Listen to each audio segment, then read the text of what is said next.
सत्यमेव जयते। बच्चों का बहुत डिमांड था कि क्लास 11 का आप एक भी चैप्टर का नहीं बनाए हैं, क्लास 11 का भी कुछ हेल्प के लिए बनाइए। 2 साल से कोविड के बाद से मैं लगातार बिजी भी चल रहा था और बीच में बीमार भी चल रहा था, तो अभी फिर से मैं सोच रहा हूँ कि 11 का भी शुरू करूँ 12 के साथ। 11 का पहला चैप्टर मैं अभी बना कर देखता हूँ, और अगर आपका कमेंट होगा, आप अगर इसको लाइक करेंगे और होगा ऐसा कि आपको लगेगा कि और बनाना चाहिए, तो या मुझे भी ऐसा महसूस होगा कि नहीं आगे आगे बनाना चाहिए, तो मैं आगे के चैप्टर्स बनाऊंगा। तो यहाँ आप देख रहे होंगे कि फर्स्ट चैप्टर जो है उसको विदाउट वेस्टिंग टाइम हम लोग शुरू करते हैं। फर्स्ट चैप्टर जो changing trends and career in physical. देखिए, अभी सिलेबस कितना भी चेंज करते रहता है, लेकिन कुछ चीज़ें हैं जो हमेशा रहेंगी। जैसे फिजिकल क्या है, फिजिकल का एम्स ऑब्जेक्टिव क्या है, फिजिकल डिफिनीशन, ये आपका हमेशा सिलेबस में रहेगा और ये आपके क्वेश्चंस में भी रहेगा।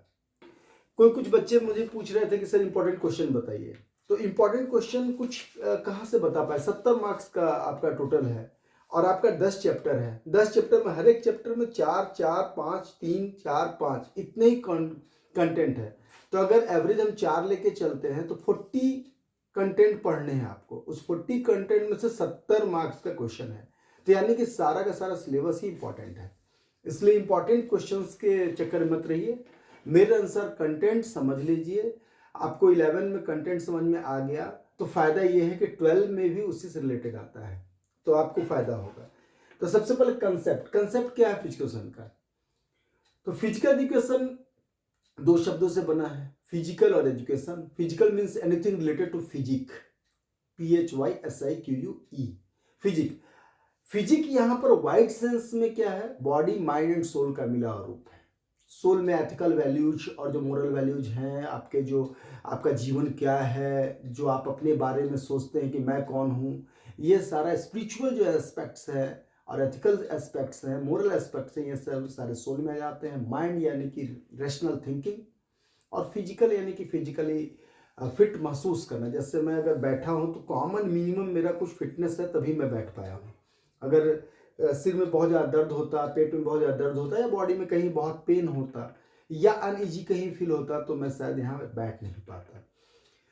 तो ये पहला कंसेप्ट हो गया कि physical education is systematic study. Education mean systematic learning, systematic learning about our physique. अब यहाँ फिजिक का अध्ययन कैसे करेंगे, तो डॉक्टर अलग तरह से करता है, फिजिकल एजुकेशन थोड़ा अलग तरह से है। इसमें पार्ट वहाँ भी है, जो MBBS का पार्ट होगा वो भी थोड़ा है, लेकिन बेसिकली हमारा है फिजिकल एक्टिविटीज के थ्रू हमारे शरीर में क्या अंतर आ रहा है, हमारे मन में क्या अंतर आ रहा है, हमारे व्यवहार में क्या अंतर आ रहा है, ये सारा कुछ फिजिकल एक्टिविटीज यानी कि स्पोर्ट्स जिसमें इम्पॉर्टेंट रूप से इंक्लूडेड है। फिजिकल एक्टिविटीज में हमारे जितने एक्सरसाइजेज हैं और जो हमारे बेसिक जो स्पोर्ट्स एक्टिविटीज़ हैं, ये सारे फिजिकल एंड स्पोर्ट्स एक्टिविटीज, ये सारा कुछ मिल के जो हमारे शरीर रिस्पॉन्स आता है, वो आपका फिजिकल एजुकेशन है। तो आपको कंसेप्ट में तो कुछ भी लिखिएगा इससे रिलेटेड तो सही है कि फिजिकल एजुकेशन जो है 2 शब्दों से मिलकर बना है, या फिजिकल एजुकेशन जो है एक एजुकेशन इंटीग्रल पार्ट है जो फिजिकल एक्टिविटीज़ और उनके रिस्पॉन्सेज के बारे में अध्ययन करता है। लेकिन अगर डिफाइन पूछा, डिफाइन फिजिकल एजुकेशन, तो आपको डिफिनीशन लिखना होगा। डिफिनीशन किसने कहा, तो मैं बच्चों को जो पढ़ाते रहता हूँ तो उसमें 3 डिफिनेशन में बोलता हूँ, 2 या 3 याद कर लो, 2 या 3 याद कर लो, उससे रिलेटेड नाम याद कर लो। तो अगर ऑब्जेक्टिव में आएगा तो भी आप क्लिक कर सकते हो, क्योंकि 3 नाम इधर उधर से आता है अधिकतर, जैसे JB नैश, ओबर्टिफर, रोसालिन कैसिडी या कैसिडी, ये 3 नाम अधिकतर घूम फिर के आते रहता है। तो इसको अगर आप याद रखिएगा तो आपके लिए बहुत आसान हो जाएगा। तो पहला जो है जेबीनेस, तो जेबीनेस ने कहा था फिजिकल एजुकेशन। अब देखिए, मैं इस तरह से बोलना चाह रहा हूँ या इस तरह से आपको वीडियो बनाना चाह रहा हूँ कि आप अगर इसको डाउनलोड कर लेंगे और उसको अगर 2-3 बार सुन लेंगे तो आपको लगभग याद हो जाए, ताकि आप क्वेश्चन को ठीक ढंग से कर पाए। तो जेबीनेस के अनुसार physical education is that phase of whole field of education. Physical education is that phase of whole field of education.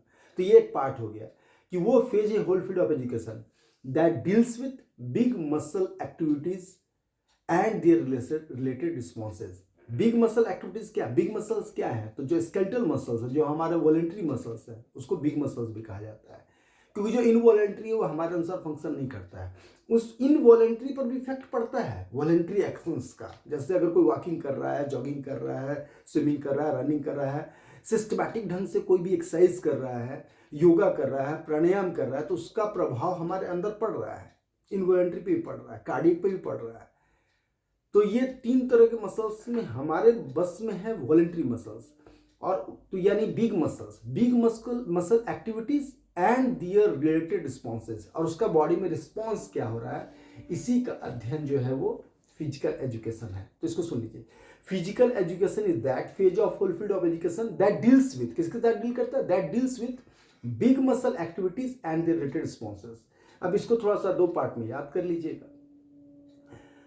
Next है कैसिडी, रोसालिंड कैसिडी। अब कैसिडी को हम लोग याद करने के लिए, अब जेबिनेस को इस तरह याद करते थे, जे यानी जूनियर, मतलब जूनियर आदमी थे, बी यानी बिग थे, यानी कि बिग क्या था उनका मसल, तो बिग मसल एक्टिविटी, तो जेबिनेस को ऐसा, और नेस को ऐसा कर दिए कि मसल से मैश, इसको रिलेट करके अगर देखिएगा ना कि जे बी नेस, जूनियर आदमी लेकिन बिग मसल्स हैं, जे बी नेश, तो इस तरह करके आपको याद हो जाएगा, रिलेट कर लीजिएगा कि big muscle activities and related responses किसका है, तो जेबीनेस, बिग मसल्स जेबीनेस।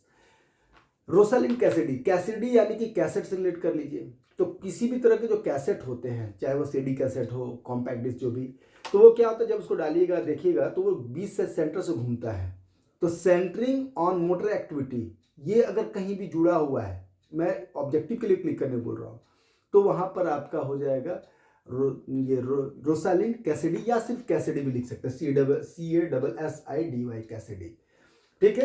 कैसिडी का फिजिकल सम ऑफ चेंजेस, और वो क्या होता है, सेंटर से चेंज होते रहता है, तो फिजिकल से in the sum of changes in the individual, यहाँ द है सब जगह, sum of changes in the individual caused by experiences, caused by experience, किस एक्सपीरियंस से, caused by experience centering on motor activity, यानी कि हमारे जो एक्सपीरियंस, caused by experience, वो एक्सपीरियंस कहाँ से है, तो सेंटर में है motor activity, centring on motor activity. तो physical education is the sum of changes. अब देखिए कैसेट में पोजीशन चेंज होते रहता है, तो उसको ऐसे कैसेडी से रिलेट कर लीजिएगा कि physical is the sum of changes in the individual caused by experiences centering on motor activity. Physical is the sum of changes in the individual caused by experiences centering on motor activities. अब मैं इसको एक बार देख भी इसलिए ले रहा हूँ क्योंकि डिफिनीशन को आप इधर उधर नहीं कर सकते हैं, तो डिफिनीशन जो है जैसा है आपको वैसा ही डालना पड़ेगा।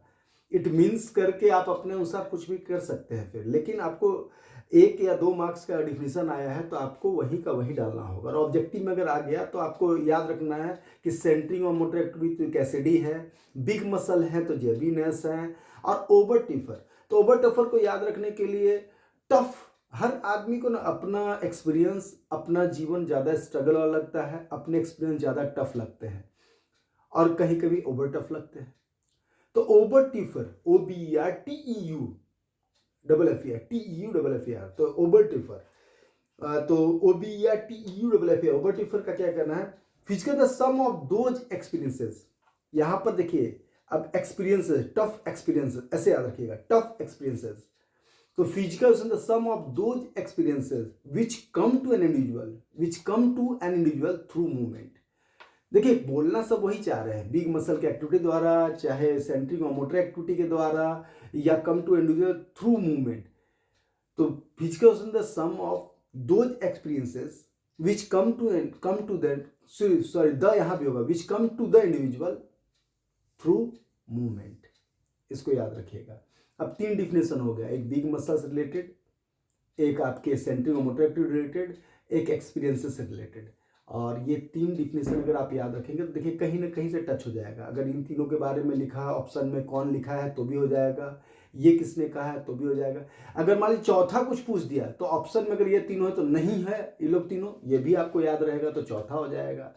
तो इस तरह करके आपका लगभग डिफिनेशन भी और बेसिकली आपका डिफाइन आ गया, what do you mean by आ गया, तो उसमें ये डाल दीजिएगा तो आपका नंबर आ जाएगा इसमें। नेक्स्ट क्या है, एम्स एंड ऑब्जेक्टिव। एम तो एक ही होता है बेसिकली, एम्स लिखा हुआ है, लेकिन बेसिक एम क्या होता है? All round development of personality, holistic development of society, इस टाइप का एक बड़ा एम होता है। उस बड़े एम को प्राप्त करने के लिए आपको डिफरेंट ऑब्जेक्टिव से गुजरना पड़ता है। तो आपका एम की डिफरेंट बुक में डिफरेंट है, लेकिन मेरे समझ से अगर आप कोई भी लिखते हैं कि all round development of a human being या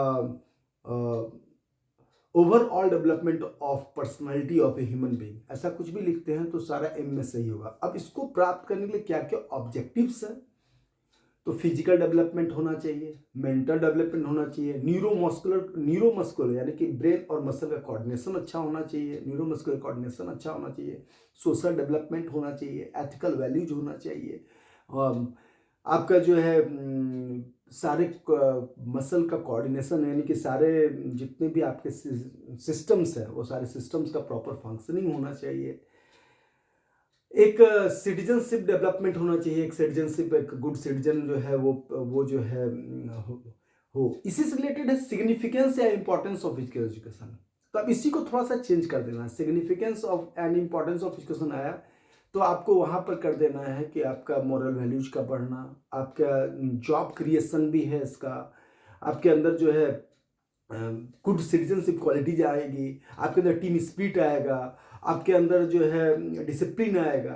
तो ये सारा कुछ से रिलेटेड। अब देखिए जो मैं बता रहा हूँ सेम टू सेम नहीं भी याद रहे तो इससे रिलेटेड आपको अगर कंसेप्ट में आ गया कि क्या लिखना है, तो जो भी बच्चे 10 पास करके 11 में गए हैं तो इतना कर लेंगे कि हाँ थोड़ा भी दिमाग लगा लेंगे कि अब यहाँ पर कैसे कैसे लिखना है।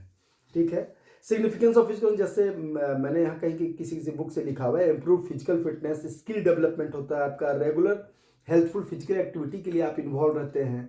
तो फिजिकल अगर आप पढ़ रहे हैं स्कूल में और स्पोर्ट्स एक्टिविटीज हो रही है तो आपको आदत लगी है रेगुलर फिजिकल हेल्थफुल एक्टिविटीज में इन्वॉल्व रहने की। सपोर्ट करता है ये दूसरे सब्जेक्ट एरियाज को, आप स्वस्थ हैं तो सभी सब्जेक्ट ठीक से पढ़ पाएंगे, तो ये सपोर्ट करता है डायरेक्टली या इनडायरेक्टली दूसरे सब्जेक्ट एरियाज को भी।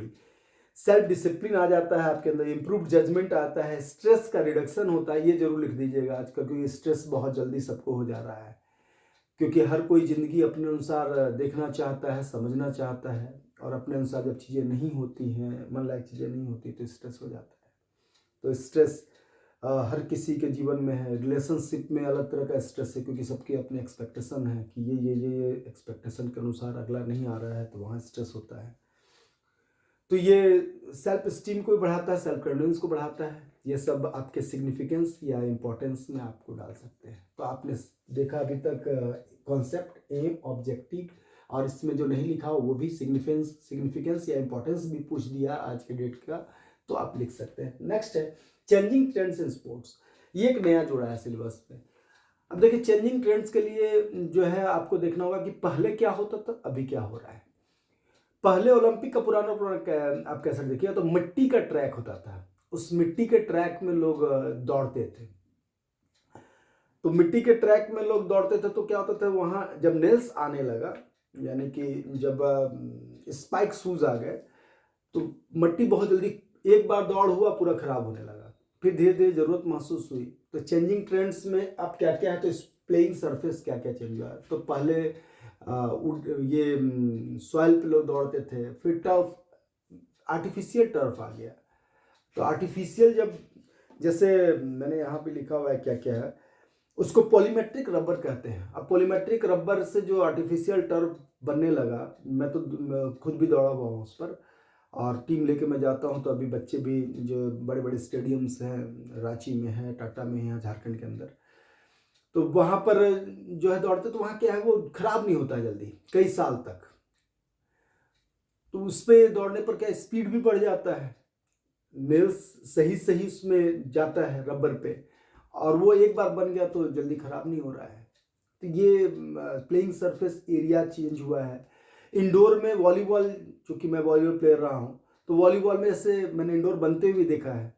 तो नीचे से एक सरफेस दिया था, उसके बाद एक लोहा का पटरा रहता है, उसके ऊपर एक स्प्रिंग जैसा रहता है, उसके ऊपर फिर उसके ऊपर लकड़ी पूरा बिछाया जाता है, उड़ेन। तो उड़ेन जो है वो पूरा का पूरा सरफेस कर दिया गया, शॉक ऑब्जर्व भी करता है थोड़ा, और उड़ेन जो है वो चोट नहीं लगने देता है। आप डाइव लेंगे तो स्किट कर जाएंगे लेकिन चोट जल्दी नहीं लगेगी। हाँ एकदम अगर नहीं किसी को गिरने आता, धड़ाम से गिर जाए तब तो कहीं भी चोट लग सकती है। लेकिन जनरली चोट नहीं लगती। हम लोग ने डाइव लिया हुआ है बॉल उठाने के लिए बहुत बार, लेकिन वहाँ चोट जल्दी नहीं लगती। और बहुत अच्छा गेम होता है क्योंकि इंडोर है अगर, तो आपका कहीं से एयर रेसिस्टेंस नहीं है, आपका बॉल का एक फिक्स जो है स्पीड रहेगा। तो ये सारी चीज़ें जो चेंजेज आई हैं, तो आपको एक दो एग्जांपल लिखने, कंसेप्ट क्लियर है तो आप देख लीजिएगा क्या क्या चेंजेस पहले से आई हैं। अब जैसे टेक्नोलॉजी में क्या चेंज आया है, तो पहले क्या था, एम्पायर रेफरी ने एक बार जो डिसीजन दे दिया वही फिक्स एंड फाइनल होता था। उसके चलते कभी कभी बराबरी की टीम में जो 20 है वो भी हार जाती थी। अब क्या रिव्यू का सिस्टम है, डिफरेंट आपके इंस्टेंट रिव्यू कर सकते हैं आप जो है टेक्नोलॉजी के द्वारा देख सकते हैं स्लो करके कि क्या था क्या नहीं, जजमेंट सही है गलत है। साउंड का सिस्टम चेंज हो गया, आपका जो है ब्रॉडकास्टिंग बहुत अच्छा हो गया। तो आप बहुत सारी चीज़ें टेक्निकल एडवांटेज भी हमारे पास है। अब स्पोर्ट्स में टेक्नोलॉजी हम लोग धीरे धीरे बढ़ाते जा रहे हैं। तो प्लेइंग सरफेस चेंज हुआ है, वेरेबल गियर्स, पहले चोट लग जाती थी बहुत क्रिकेट में और डिफरेंट स्पोर्ट्स में, रग्बी में तो बहुत ज़्यादा चोट लगते थे। तो अब क्या है, डिफरेंट पैड्स आ गए हैं, बॉडी में पैड्स पहने हुए मोटा, गिर भी गए तो ज़्यादा चोट नहीं लगा। हेलमेट पहने हुए हम, माउथ गार्ड एक आता है अलग से, एल्बो गार्ड, थाई गार्ड, तो आप एग्जांपल में सब लिख सकते हैं। वेरेबल गियर्स जो है वो चेंज हुए हैं, स्पोर्ट्स इक्विपमेंट्स चेंज हुए हैं। वॉलीबॉल पहले आता था, फुटबॉल सीला हुआ बाहर से रहता था, उसमें चोट लगने की संभावना ज़्यादा थी, लगती भी थी। उसके बाद वो इंटरनल सिला हुआ आया, फिर उसका लेदर ही चेंज कर दिया। अभी जितने सुपर वॉली को आ रहे हैं, जितने भी किसी भी कंपनी के, तो वो एक स्मूथ और अच्छा लेदर है, गुड क्वालिटी लेदर है। तो उससे क्या होता है, चोट लगने की संभावना काफ़ी कम हो गई है। हर गेम में क्रिकेट का बॉल जो है लाइट के अनुसार जो है उसका कलर चेंज है।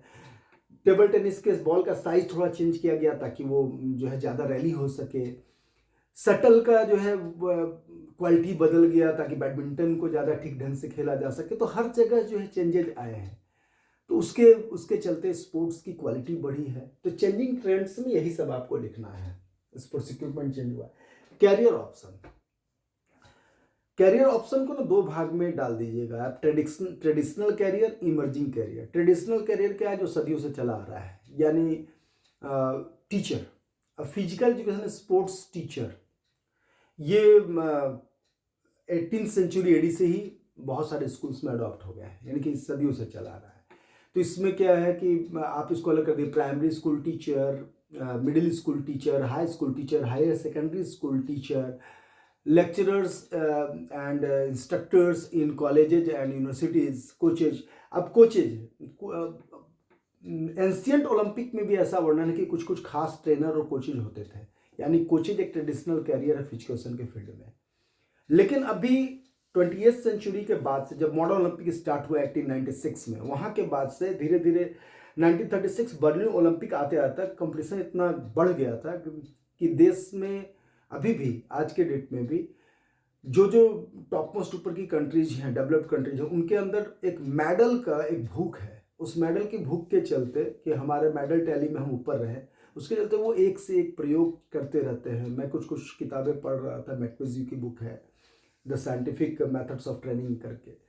तो इसमें पूरा का पूरा प्रयोग चल रहा है कि कब सुपर कॉम्पेंसेशन पीरियड कैसे आएगा, ओवर कॉम्पेंसेशन पीरियड एक प्लेयर कैसे आएगा, किस समय वो पीक परफॉर्मेंस आएगा, उसके लिए क्या क्या चीज़ें खानी है, किस तरह से जीना है, क्या उसका फिजिकल जो है ट्रेनिंग होना चाहिए, क्या मेंटल ट्रेनिंग होना चाहिए, हर कुछ मिलाकर सब कुछ करके एक प्लेयर को ऑप्टिमम स्टेट पे पहुंचाने का जंग चल रहा है एक तरह से।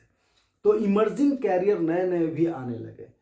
अब इमर्जिंग कैरियर में एक तो स्पोर्ट्स को दिखाने से रिलेटेड है, sports broadcasting, sports book writing, sports journalism, sports photography, sports pedagogy, यानी कि स्पोर्ट्स के बारे में लिखना, स्पोर्ट्स के बारे में ब्रॉडकास्ट करना। दूसरा पार्ट आ गया स्पोर्ट्स इक्विपमेंट। अब स्पोर्ट्स इक्विपमेंट के स्पेशलिस्ट है एक से एक, जो थोड़ा भी खेलते हुए जानते होंगे, कॉस्को है, निविया है, अगर एडिडास है, इस तरह की स्पोर्ट्स की जो है कई कंपनी है, नाइकी है। तो इस बहुत सारी कंपनी है जो स्पोर्ट्स के, क्योंकि स्पॉन्टेनियस बहुत सारा नाम याद नहीं है, लेकिन आप लोग अगर सोचिएगा तो बहुत सारा नाम आएगा। स्पोर्ट्स के टॉप लीडिंग कंपनीज पूरी दुनिया में 10-20 कंपनी है जो कि स्पोर्ट्स इक्विपमेंट से, स्पोर्ट्स के गुड्स से, स्पोर्ट्स मटेरियल से ही कमा रही बहुत ज़्यादा। उसके बाद यानी कि स्पोर्ट्स रिलेटेड गुड्स बनाने का एक जो है इमर्जिंग कैरियर आ गया। जिम ट्रेनर, पहले जिम उम नहीं हुआ करता था, बाद में हुआ कि स्पेशलिस्ट कुछ एक्सरसाइजेज जो है आप छोटे जगह में कर सकते हैं और उसके रिलेटेड जो है 8 in 1, 12 in 1, 16 in 1 इस तरह के स्टेशंस एक साथ खरीदे जाते हैं लाखों लाखों रुपए में और बिठा दिया जाता है उस पर सर्किट ट्रेनिंग, माने कि गोल गोल घूम के अलग अलग तरह की एक्सरसाइज हम नज़दीक में ही कर सकते हैं। तो जिम ट्रेनर, पर्सनल ट्रेनर मतलब आपकी क्या ज़रूरत है उसके अनुसार पर्सनल ट्रेनर। जो भी बड़े बड़े स्पोर्ट्स पर्सन है कोच के साथ साथ एक पर्सनल फिजियो ट्रेनर भी रखते हैं कि फिजिकल ट्रेनिंग आपको देने के लिए। जो अच्छे कोचेज होते हैं वो सिर्फ कोचिंग देते हैं स्पोर्ट्स रिलेटेड, स्पोर्ट्स की टेक्निक्स और स्किल्स, टैक्टिक्स, स्किल ये सब बता रहे हैं, लेकिन उसके अलावा उनको देखते हैं कि हाँ इसका स्पीड कम है, इसका एंडोरेंस कम है, इसकी फ्लैक्सिबिलिटी कम है, तो ऐसे लोगों को वो स्पोर्ट्स ट्रेनर के पास भेजते हैं जो फिजिकल ट्रेनिंग कराते हैं। तो स्पोर्ट्स ट्रेनर एक अलग है। स्पोर्ट्स साइकाटिस्ट, अगर आप मेंटली थोड़ा सा लो फील कर रहे हैं या आप 2-3 बार परफॉर्मेंस खराब हो गया है लेकिन आप में कैपेबिलिटी और नहीं खेल पा रहे हैं, कुछ ना कुछ मेंटली आपको वीक फील कर रहे हैं, तो उसके लिए स्पोर्ट्स साइकाटिस्ट है। स्पोर्ट्स मसाज एक पूरा का पूरा फील्ड आ गया है, sports massager, sports physiotherapy, sports medicine का पूरा ब्रांच है। तो ये सारे इमर्जिंग कैरियर है।